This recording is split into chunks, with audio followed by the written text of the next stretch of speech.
오늘은 출애굽기 15장의 말씀을 보도록 하겠습니다. 25장의 내용은 이스라엘 민족이 홍해를 건넌 이후에 이제 하나님의 놀라운 기적을 찬양하고 감사하는 내용이 15장의 내용인데요. 모세의 노래라고 합니다. 25장에서 모세와 백성들이 하나님을 찬양하고 미리암과 여인들이 하나님을 찬양합니다. 그리고 얼마 있지 않아서 또 그들이 원망하는 내용이 오늘 본문의 내용인데요. 이 말씀을 통해서 우리의 인생을 조명할 수 있는 저와 여러분 되기를 축복합니다. 15장 1절에 이때 모세와 이스라엘 자손이 이 노래로 여호와께 노래하니 일렀으되 내가 여호와를 찬송하리니 그는 높고 영화로우심이요 말과 그 탄자를 바다에 던지셨음이라. 모세와 이스라엘 백성들이 무엇을 노래하냐면 하나님께서 기적적인 방법으로 우리는 구원하시고 애국 군대는 수장시켰다. 그 실질적인 사건을 노래하고 찬양하고 있습니다. 2절에요. 여호와는 나의 힘이요 노래시며 나의 구원이시리로다. 그는 나의 하나님이시니 내가 그를 찬송할 것이요 내 아버지의 하나님이시니 내가 그를 높이리로다. 하나님을 높이고 찬양한답니다. 이게 찬송입니다. 그리고 하나님은 우리의 구원이시랍니다. 그리고 나의 하나님이 뿐만 아니라 우리 아버지 하나님, 우리 모두의 하나님이 되신다 그 말입니다. 3절에 여호와는 용사시니 여호와는 그의 이름이시리로다. 하나님은 싸워서 승리하시는 용사다 그 말이죠. 여기서 우리가 무엇을 깨닫게 되냐면요. 하나님을 경험해 나가는 것입니다. 막연하게 하나님 누구나 할 수 있습니다. 세상을 창조하시고 다스리시고 지배하시는 하나님 지식적으로 이해할 수 있습니다. 그러나 경험된 사건은 아닙니다. 그러나 내 믿음을 통해서 경험되어지면요. 하나님은 나와 진짜 함께 하신다. 임마누엘. 하나님이 용사시다. 하나님 날 치료하셨다. 여호와 라파. 이처럼 이스라엘 민족이 경험함을 통해서 하나님의 이름을 계속 자신들의 경험을 통해서 불러줍니다. 이처럼요. 하나님을 경험해 나가는 것이 믿음입니다. 4절에요. 그가 바로의 병거와 그의 군대를 바다에 던지시니 최고의 지휘관들이 홍해에 잠겼고 깊은 물이 그들을 덮으니 그들이 돌처럼 깊음 속에 가라앉았도다. 그들이 직접 그것을 보았습니다. 자신들은 그 홍해에서 구원받았고요. 자신들을 추격하는 애국 군대는 다 홍해에서 수장되는 걸 봤습니다. 하나님은 용사다. 어떻게 이렇게 하나님이 기적적인 방법으로 싸울 수 있지? 그걸 놀랍게 경험한 겁니다. 6절에요. 여호와여 주의 오른손의 권능으로 영광을 나타내시는도다. 하나님은 오른손에 능력을 갖고 계신다. 그것은 뭐지? 하나님 자체가 능력이시다. 그 다음 7절에 주께서 주의 큰 권능으로 위협으로 주를 거스리는 자를 엎으시니이다. 하나님은 위엄스러워. 하나님은 그 당당한 위엄을 가지고 계신 분이다. 하나님은 권능과 능력을 가지고 계신 분이다. 그걸 이스라엘 민족이 이제 경험해 나가는 겁니다. 11절에요. 여호와여 신중에 주와 같으시니 누구니이까? 주와 같은 거룩함으로 영광스러우며 찬송할 만한 위엄이 있으며 그 이한 일을 행하는 자가 누구니이까? 어떤 신과도 어떤 존재와도 비교할 수 없는 분이십니다. 그 말이죠. 세상에 많은 민족이 우상을 섬기지만 그 우상들과는 비교할 수 없는 절대적인 하나님의 권능을 그들이 경험하게 된 겁니다. 그럼에도 불구하고 시간이 지나면서요. 또 그것을 망각해 나가는 게 인간의 모습입니다. 16절에요. 놀람과 두려움이 그들에게 임하매 주의 팔이 크므로 그들이 돌같이 침묵하여 싸우니 여호와여 주의 백성이 통과하기까지 곧 주께서 사신 백성이 통과하기까지 하였나이다. 하나님께서 그 위험과 그 놀라운 권능으로 우리를 구원해내셨다 그 말이죠. 17절에요. 주께서 백성을 인도하사 그들을 주의 기업과 산에 심으시리이다. 여호와여 이는 주의 처소를 삼으시려고 예비하신 것이라. 주여 이것이 주의 손으로 세우신 성소로소이다. 이스라엘 민족을 이끌어내신 것은 하나님께서 이 가나안 땅에 이스라엘 백성을 심기 위한 것이라.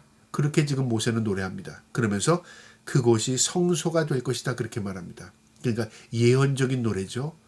우리를 이끌어내신 것은 하나님의 백성 삼기 위한 것이고 우리를 백성 삼으셔서 하나님의 처소, 성소를 하나님께서 우리 가운데 임하시기 위한 하나님의 계획이 있다 그 말이죠. 우리를 세상 가운데서 구별하신 것은요. 하나님의 백성으로 하나님을 찬송하게 하기 위한 것입니다. 그리고 우리의 삶을 통해서 하나님의 영광을 보여주시기 위한 것입니다. 그 말과 똑같은 거죠. 이제 19절에는요. 여인들과 미리암의 노래인데요. 바로의 말과 병거가 마병과 함께 바다에 들어가매 여호와께서 바닷물을 그들 위에 되돌려 흐르게 하셨사니 이스라엘 자손은 바다 가운데 마른 땅으로 지나간지라. 그들은 죽고 우리는 마른 땅을 걸었다 그 말이죠. 이것도 경험을 그들의 체험을 노래하는 것입니다. 20절에요. 아론의 누이 선지자 미리암이 손에 소고를 잡음에 모든 여인도 그를 따라 나오며 소고를 잡고 춤추니 미리암이 그들에게 화답하여 이르되 너희는 여호와를 찬송하라. 그는 높고 영화로우시며 말과 그 탄자를 바다에 던지셨음이로다. 여호와를 찬양하라. 그분은 우리에게 기적을 베풀었고 우리를 구원하신 분이다. 그렇게 노래하는 내용입니다. 자, 그 다음에 22절부터는 어떤 내용이냐면 이들이 이제 홍해를 건넌 이후에 사흘 길을 사막을 걸어갑니다. 그 과정에서 일어났던 한 사건인데요. 우리의 인간의 그 모습을 보여주는 내용입니다. 22절에요. 모세가 홍해에서 이스라엘을 인도하며 그들이 나와서 스루 광야로 들어가서 거기서 사흘 길을 걸었으나 물을 얻지 못하고 그 사막을 기적적인 놀라운 은혜로 하나님께서 그들을 이끌어내시고 이제 그들이 이제 시내산을 향하여 걸어가는 그 과정 가운데요. 그들이 잠깐 고통스러운 절망적인 순간을 또 경험하는 겁니다. 물이 쓰다 그 말이죠. 물이 맛이 없다 그 말입니다. 그래서 이제 어떻게 되냐 원망하기 시작합니다. 우리의 인생의 모습과 비슷하죠. 우리가 하나님 찬양하고 놀라운 하나님 앞에 고백하고 간증하고 그리고 하나님의 기적을 경험하고 살아간 인생들이 인생을 살다가 조금 험난하고 어렵고 힘든 과정을 경험하게 되면요. 그때 생각지도 않고 내 안에서 또 원망과 불평이 쏟아져 나옵니다. 내가 이러려고 예수 믿었나? 내가 이런 쓴물을 마셔야 하는가? 여러분 그래서 홍해 사건은 무엇을 의미하냐면요. 과거와 현재를 단절하는 것입니다. 홍해는 걷는 겁니다. 과거의 내 모습과 현재의 내 모습이 단절하는 것입니다. 이제 새롭게 되는 것이죠. 이스라엘 민족은 아직도 그 새로운 모습이 부족한 것입니다. 그래서 하나님께서 이것들을 경험케 하시고요. 그들을 교훈하는 내용입니다. 24절에요. 백성이 모세에게 원망하여 이르되 우리가 무엇을 마실까 하며 이제 또 원망이 시작되는 겁니다. 먹을 게 없다 그 말이죠. 우리 물이 쓰다 그 말입니다. 우리 인생을 살다 보면요. 예외 없습니다. 누구나 힘든 과정을 겪게 되면 원망과 불평이 쏟아져 나옵니다. 그때 이 말씀을 우리가 마음에 두어야 합니다. 25절에 모세가 여호와께 부르짖으더니 여호와께서 그에게 한 나무를 가리키시니 그가 물을 던지니 물이 달게 되었더라. 거기에 여호와께서 그들을 위하여 법도와 규례를 정하시고 그들을 시험하실세. 여러분 하나님께서 모세를 통해서 그 쓴 물을 이제 먹을 만한 단물로 변화시키는 내용인데요. 한 나무를 가져다가 그 나무를 던지라고 합니다. 그럼 나무의 효능이 있는 걸까요? 여러분 중요히 잘 봐야 됩니다. 나무의 효과가 있다면 무슨 나무를 던졌다고 그 나무의 명칭과 이름이 있었을 겁니다. 아니면 어떤 방법으로 던졌다, 무엇을 행했다 그럴 겁니다. 그런데 이건 나무의 효력이 있는 게 아니라요. 말씀의 순종의 효력이 나타나는 겁니다. 모세가 하나님의 말씀을 듣고 순종했습니다. 그랬더니 그 쓴 물이 단물이 된 겁니다. 기적을 경험하는 거죠. 우리 인생도 마찬가지입니다. 무엇을 했기 때문에 이렇게 됐다가 아니라 내가 하나님의 말씀에 순종하고 살았더니 그 순종이 나에게 놀라운 은혜를 경험하게 하셨다 그 말이죠. 모세가 하나님의 말씀에 순종했더니 그 물이 달아진 겁니다. 백성들이 그걸 보았고 깨달았습니다. 마셨습니다. 그리고 하나님께서 뭐라고 말씀하시냐면 여호와께서 그들을 위하여 법도와 규례를 정하시고 이제 룰을 정하시는 겁니다. 그것을 시험하신답니다. 너희가 하나님의 말씀대로 사느냐? 너희가 하나님의 말씀대로 살면 너희의 인생이 순적할 것이고 너희가 하나님의 말씀대로 살지 않으면 너희가 쓴 물을 마시더니 인생이 쓴 맛을 나게 될 것이다 그 말이죠. 그러니까 순종이 내게 복이 되는 것입니다. 하나님의 말씀대로 순종하며 살면 광야를 하나님의 말씀대로 순종하고 걸어가면 우리의 인생이 순탄하지만 내가 광야와 같은 인생에서 원망 불평하고 그리고 살아가면 결국 내 인생에 쓴맛을 보게 된다. 그것을 말하기도 하는 것입니다.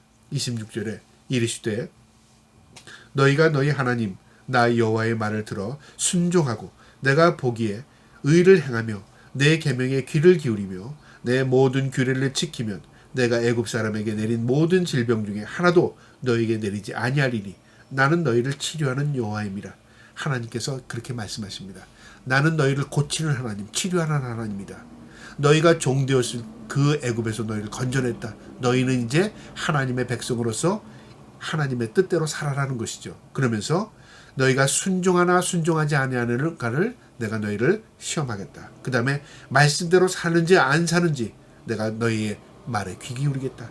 그리고 규례를 지키는지 아니하는지 보겠다. 너희가 말씀에 순종하고 법도와 규례를 지키면 애굽에서 너희가 보았듯이 그들이 고통과 질병을 경험하는 것처럼 그렇게 내가 너희가 살지 않게 하고 너희를 치료하는 것처럼 너희를 순종하게 살게 하겠다 그 말이죠.